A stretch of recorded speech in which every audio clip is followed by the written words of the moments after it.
మిత్రులారా, ఈరోజు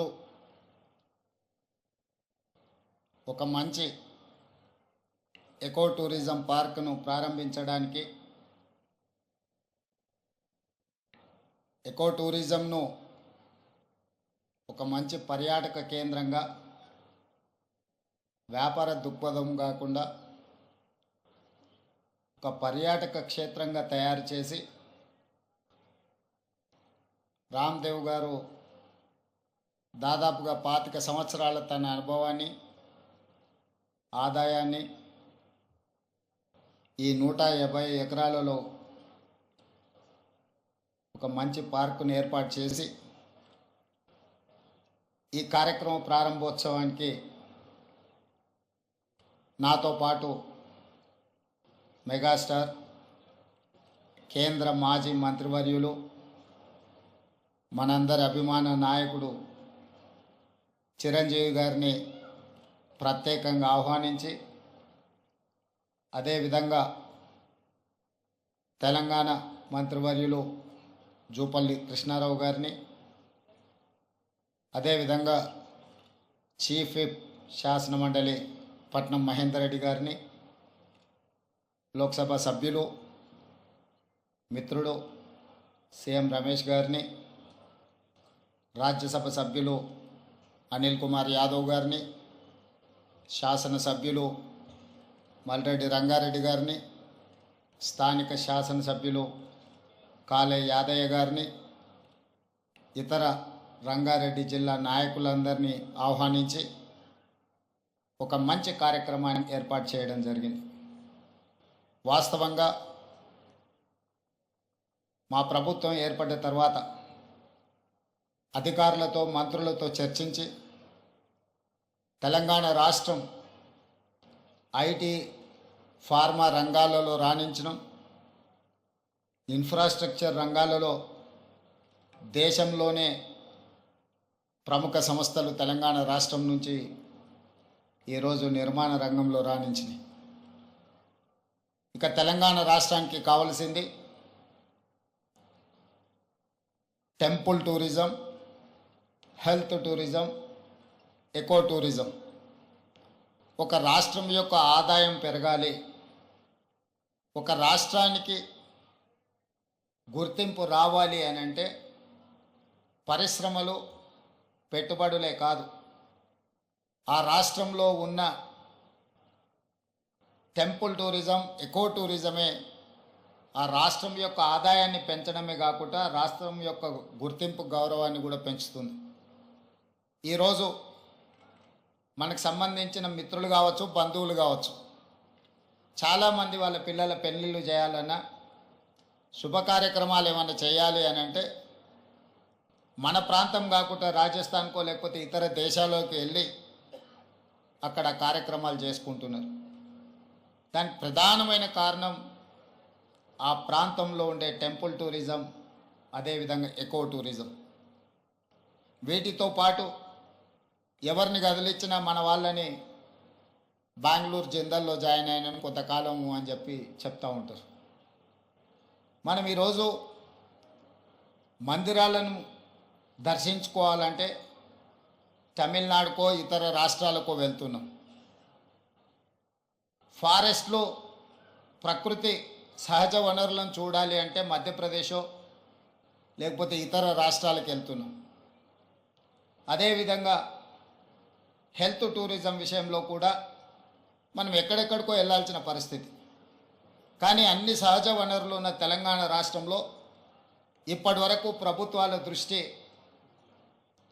ఈ హెల్త్ టూరిజం మీద, ఎకో టూరిజం మీద, టెంపుల్ టూరిజం మీద ఫోకస్ లేకపోవడం వల్ల అద్భుతమైన ఆలయాలు ఉన్న తెలంగాణ రాష్ట్రం, అది 1000 స్తంభాల గుడి కావచ్చు, యునెస్కో గుర్తింపు పొందిన రామప్ప మందిరం కావచ్చు, లేకపోతే శ్రీశైలం కావచ్చు, రాజన్న వేములవాడ రాజన్న మందిరం కావచ్చు, ఇట్లాంటి చాలా మందిరాలు, ప్రపంచ ప్రఖ్యాతిగాంచిన మందిరాలు మన దగ్గర ఉన్నాయి.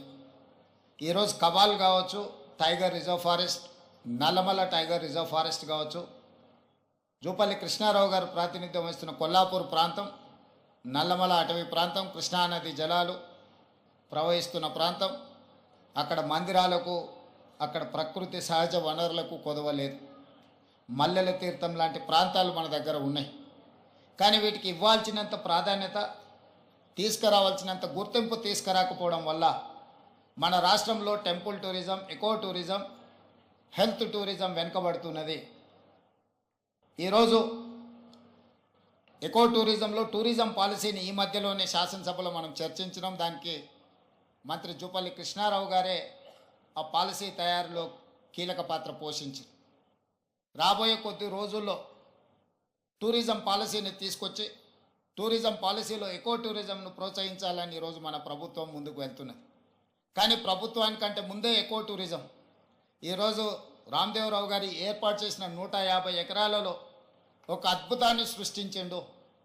ఈ అద్భుతం వారికి ఒక్కరికి ఆదాయం తెచ్చిపెట్టేది కాదు, రాష్ట్రానికి కూడా ఆదాయం తెచ్చిపెడుతుంది, రాష్ట్రానికి కూడా గుర్తింపు, గౌరవం తెచ్చిపెడుతుంది. ఈరోజు మనం మొక్కలు కొనాలంటే గోదావరి జిల్లాలకు వెళ్ళాల్సిన పరిస్థితి.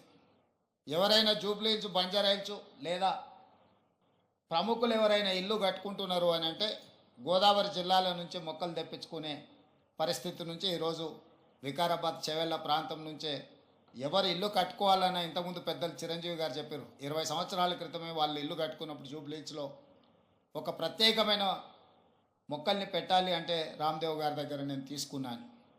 ఇది ఇంకా అభివృద్ధి పదం వైపు నడవాలి.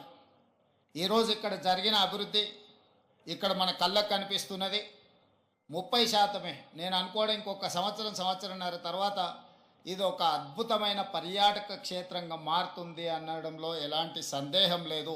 ఖచ్చితంగా ఇది ఆ దిశగా రాణిస్తుంది. ఇక్కడ మేము కొంతనే చూసినాం, మిగతా ఏర్పాట్లు కూడా అద్భుతంగా చేస్తున్నారు. దీంతో పాటు ఇంతకుముందే మా యాదయ్య గారు చెప్తున్నారు, వికారాబాద్కి హవా లాఖో రూపాయి కా దవా అని. వికారాబాద్లో ఉన్న అడవిని ఆనాడు నిజాం సర్కార్ మెడిసినల్ ప్లాంట్స్ పెట్టి మీకు మొత్తం తెలంగాణ రాష్ట్రంలో ఉండే టెంపరేచర్ కంటే చిరంజీవి గారు వికారాబాద్లో వికారాబాద్ అటవీ ప్రాంతంలో 2-3% టెంపరేచర్ తక్కువ ఉంటుంది. లెప్రసీ వచ్చిన వీళ్ళని తీసుకొచ్చి ఇక్కడ వికారాబాద్ ప్లాంటేషన్ అక్కడ వదిలేస్తే 2 monthsలో ఆటోమేటిక్ ఏ ట్రీట్మెంట్ అవసరం లేదు. ఇక్కడ ఉండే ప్రకృతి సహజ వనరుల వల్ల వాళ్ళకి ఆ రోగం నివారించబడుతుంది. గతంలో మెడికల్ ట్రీట్మెంట్ లేనప్పుడు ఎవరికైనా లెప్రసీ వస్తే వాళ్ళ కుటుంబ సభ్యులను ఇక్కడ తీసుకొచ్చి వికారాబాద్లో వదిలేస్తే 2-3 నెలల తర్వాత వాళ్ళని మళ్ళీ తీసుకెళ్తే వాళ్ళు టీబీకి సంబంధించి ఏ సమస్య వచ్చినా ఇక్కడ ఆ కుటుంబ సభ్యులను వదిలేసిపోతే 2-3 నెలలలోనే ఆటోమేటిక్ ఇక్కడున్న ప్రకృతి సహజ వనరులతో వాళ్ళకి తగ్గిపోయేది. అంటే ఈ ప్రాంతానికి ఒక ప్రత్యేకత ఉన్నది. అందుకే ఈరోజు జిందాల్ లాంటి వాటికి ఎక్కడికో వెళ్ళడం కాదు, ఇక్కడనే పెద్ద పరిశ్రమలకు సంబంధించిన వ్యక్తులు తొందరలోనే ఇక్కడ పెద్ద ఎత్తున ఏర్పాటు చేయబోతున్నారు వికారాబాద్ ప్రాంతంలో. మొన్ననే దావోస్లో అగ్రిమెంట్ చేయడం జరిగింది. తొందరలో వికారాబాద్ ప్రాంతాన్ని ఎకో టూరిజంలో పూర్తి స్థాయిలో అభివృద్ధి చెయ్యాలని ప్రభుత్వం ఏదైతే అనుకుంటుందో ఒక అడుగు ముందు ప్రభుత్వానికంటే రామ్దేవ్ గారు వేసి ఇంత మంచి వ్యవస్థని ఇక్కడ ఏర్పాటు చేసిండు. తొందరలో ఈ ప్రాంతం యొక్క అభివృద్ధికి ఇది ఒక ప్రాతిపదిక అవుతుంది. అందుకే ఈరోజు ఈ నిర్వాహకులను, రామ్దేవ్ గారిని మనస్ఫూర్తిగా తెలంగాణ రాష్ట్ర ప్రభుత్వం అభినందిస్తుంది. ఇంకా రావాలి ఇట్లాంటి పర్యాటక క్షేత్రాలు. ఇదొక వ్యాపార కేంద్రంగా కాకుండా పర్యాటక క్షేత్రంగా కూడా రాణిస్తుంది అనడంలో ఎలాంటి సందేహం లేదు. ఈరోజు నాతో పాటు చిరంజీవి గారు, సీఎం రమేష్ గారు, మా మంత్రులు, శాసనమండలి సభ్యులు, శాసనసభ్యులు అందరు రావడం, ఇట్లా కార్యక్రమం రోజువారీగా ఎన్నో రాజకీయ కార్యక్రమాలలో పాల్గొంటుంటాం. కానీ ఈ కార్యక్రమంలో పాల్గొనడానికి ఒక ప్రత్యేకత ఉన్నది. ఈ ప్రత్యేకత రాష్ట్రం యొక్క ఆలోచనకు అనుగుణంగా ఉన్నది. ఈరోజు రాష్ట్ర ప్రభుత్వం ఏదైతే ఎకో టూరిజం పాలసీలో ఇలాంటి పార్కులు మేము డెవలప్ చేయాలనుకుంటున్నామో రాబోయే రోజుల్లో ఖాళీ వరి పండించడమే కాదు, ఇతర కమర్షియల్ క్రాప్స్ వైపు ఈరోజు వనాలు, ప్రకృతి వనాలను పెంచడానికి కూడా రైతులను ప్రోత్సహించడానికి ప్రభుత్వం వైపు నుంచి ప్రణాళికలు ఉన్నాయి. వాళ్ళందరికీ కూడా ఇలాంటి వ్యాపార కేంద్రాలు ఉంటే రైతులు పెంచే మొక్కల్ని కొనుగోలు చేయడానికి అవకాశం ఉంటుంది. 1,00,00,000 మొక్కల్ని తెలంగాణ రాష్ట్ర ప్రభుత్వం పెట్టాలంటే ఎక్కడనో ఒకడ గ్రామాల దగ్గర ఆ మొక్కల్లో పెంపడానికి క్షేత్రాలు ఇస్తున్నాం. కానీ 6 నెలలు సంవత్సరమే పెంచితే అవి మేము నాటినప్పుడు 20-30% కంటే ఎక్కువ బ్రతకడం లేదు. అందుకే రాబోయే రోజుల్లో మా మంత్రి గారికి సూచన చేస్తున్నా, అదేవిధంగా ఫారెస్ట్ మినిస్టర్ గారికి కూడా నేను ఆదేశాలు ఇస్తా. 2-3 సంవత్సరాలు పెంచిన మొక్కల్ని తీసుకెళ్ళి నాటితే మొక్కలు బతకడానికి ఎక్కువ అవకాశం ఉంటుంది. కానీ మరి రైతు 2-3 సంవత్సరాల ఆదాయం లేకుండా ఉండాలి అని అంటే రైతు బ్రతకం కూడా కష్టమవుతుంది.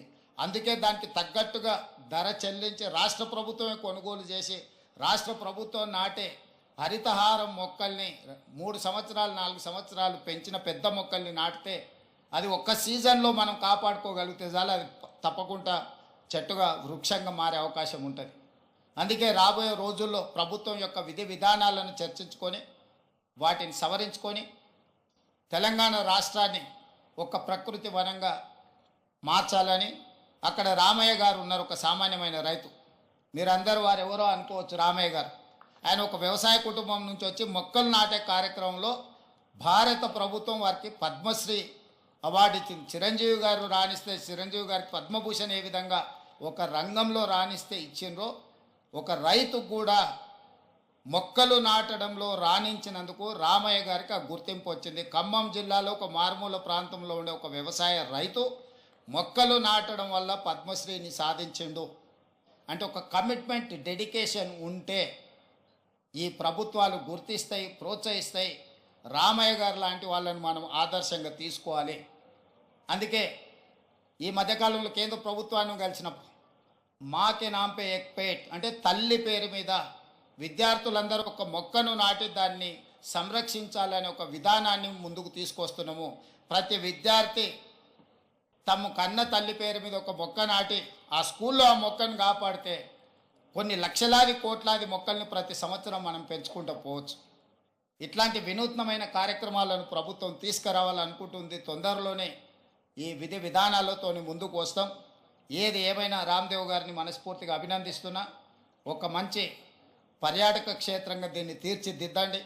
ప్రభుత్వం వైపు నుంచి అవసరమైన సహకారం తప్పకుండా ప్రభుత్వం అందిస్తుంది. మంత్రి జూపల్లి కృష్ణారావు గారు, స్థానిక శాసనసభ్యులు యాదయ్య గారు, మహేందర్ రెడ్డి గారు ఉన్నారు. ఏదైనా స్థానికంగా అంశాలు ఉన్నా కూడా వారు మీకు సంపూర్ణమైన సహకారాన్ని అందిస్తారని తెలియజేస్తూ మీ అందరి దగ్గర సెలవు తీసుకుంటున్నారు. ధన్యవాదాలు మిత్రులారా.